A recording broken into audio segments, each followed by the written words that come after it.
દોસ્તો 25 વર્ષ પછી ફરીથી ગુજરાતની most successful film, legendary film જેને કહી શકાય એવી ફિલ્મ મયરમાં મંડળું નથી લાગતું એને રિલીઝ કરવામાં આવી છે સપ્ટેમ્બર મહિનામાં. અને ભાઈ હું આ ફિલ્મને જોઈ આવ્યો છું અને ભાઈ શું એક્સપિરિયન્સ રહ્યો છે યાર, શું વાત કરું. મતલબ આજે પણ એવી ફિલિંગ આવી કે નહીં ભાઈ આપણે એ જમાનામાં પૂગી ગયા છીએ અને એ સમયમાં પૂગી ગયા છીએ 25 વર્ષ પછી. તો ભાઈ કદાચ બોલવામાં આમ તેમ થઈ જાય તો મારી ફિલિંગને તમે જરીક સમજી લેજો, કારણ કે ભાઈ હકીકતમાં આ ફિલ્મને રિલીઝ કરીને જે માહોલ બનાવ્યો છે, અને એવું જ નથી કે ખાલી યંગસ્ટર જોવા જાય છે, લોકો એના મમ્મી પપ્પાને એના દાદા દાદીને લઈને આ ફિલ્મ જોવા થિયેટરમાં જાય છે. હું તમને મળશે મને ક્લિપ, તો હું ક્લિપ બતાવીશ તમને હું. તો ભાઈ જે રીતે માહોલ બનાવ્યો છે, જે રીતે જૂની યાદોને તાજા કરી છે ને ભાઈ, અને એમાં ખાસ કરીને ભાઈ ગીત આવે છે ને તેમ થાય છે કે આ ગીત એ જેટલી પણ યાદો જોડાયેલી છે ને બધી જ યાદો સ્ક્રીન ઉપર તરવા માંડે છે. તો ભાઈ બહુ જોરદાર એક્સપિરિયન્સ રહ્યો છે, અને આવો એક્સપિરિયન્સ દોસ્તો હકીકતમાં બહુ ઓછો જોવા મળે.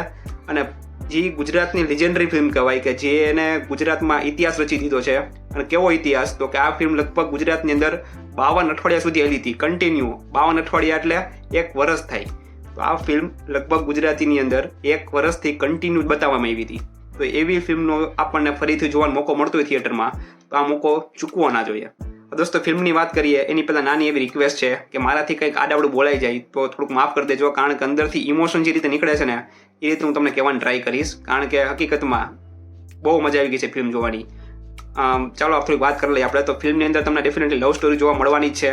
સ્ટોરી બધાને ખબર જ હશે, કારણ કે 25 વર્ષથી જે ફિલ્મ હાયેલી હોય એની સ્ટોરી કોઈ ના ખબર બને નહીં, છતાં પણ કહી દઉં જેને જોઈ નથી એને કે લવ સ્ટોરી જોવા મળે છે. અને આ એવી લવ સ્ટોરી છે જેની હારે તમે 100% કનેક્ટ થઈ જાઓ. મતલબ ભાઈ આ જે એવી ફિલ્મ નથી બનતી, આ બધા કે સૈયારા ના તેને ભાઈ બધું ફાલતું છે ભાઈ, ભૂલી જાઓ બધું.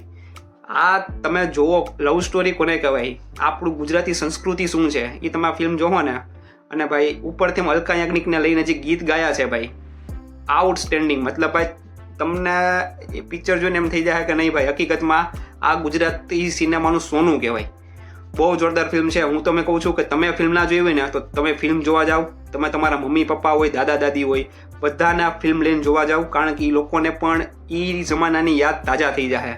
બારોબાર નીકળશે ને ત્યારે મોઢા ઉપર આમ સ્માઇલ હશે કે નહીં ભાઈ પાછા અમે 2001ની સાલમાં પહોંચી ગયા. તો હકીકતમાં બહુ સારું મૂવ છે આ રીતે જૂની ફિલ્મને થિયેટરમાં લઈ આવી અને આ રીતે રિસ્પોન્સ મળવો ફિલ્મનો. તો એના માટે પબ્લિકને પણ હેટ્સ ઓફ છે અને એના પ્રોડ્યુસર મેકર્સ બધાને પણ હેટ્સ ઓફ છે.